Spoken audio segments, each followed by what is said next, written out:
At the height of Detroit's boom in the mid-20th century, this plant manufactured Packard automobiles, employing about 40,000 people. The promise of good pay and plenty of work at similar plants around the city attracted people like Tennessee native George McGregor in the 1960s. Today, he's president of the United Auto Workers Local 22 in Detroit. When I first come here in the automobile factory, they were begging people to come. And the hour raise was something like $3.25 an hour. But the auto industry stopped begging when demand for American cars slowed and interest in foreign automobiles increased.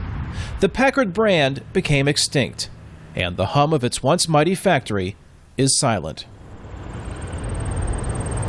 These crumbling buildings are part of one of the largest vacant industrial complexes in the world.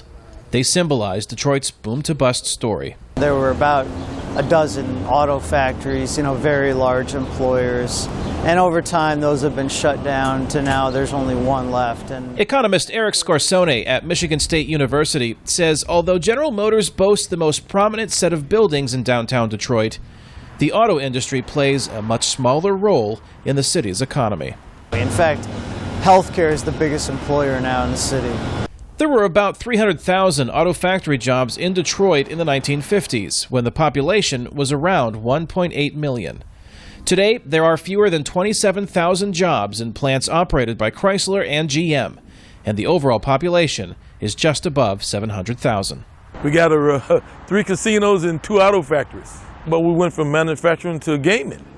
McGregor's UAW Local 22 Detroit represents workers at the GM Hamtramck plant, still in operation here.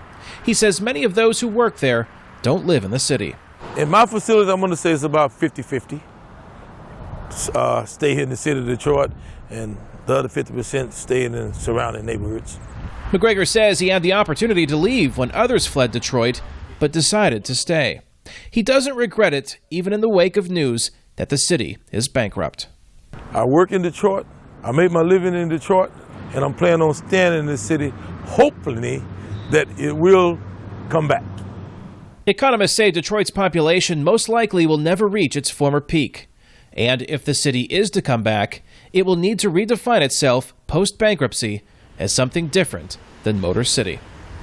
Kane Fairbaugh, VOA News, Detroit, Michigan.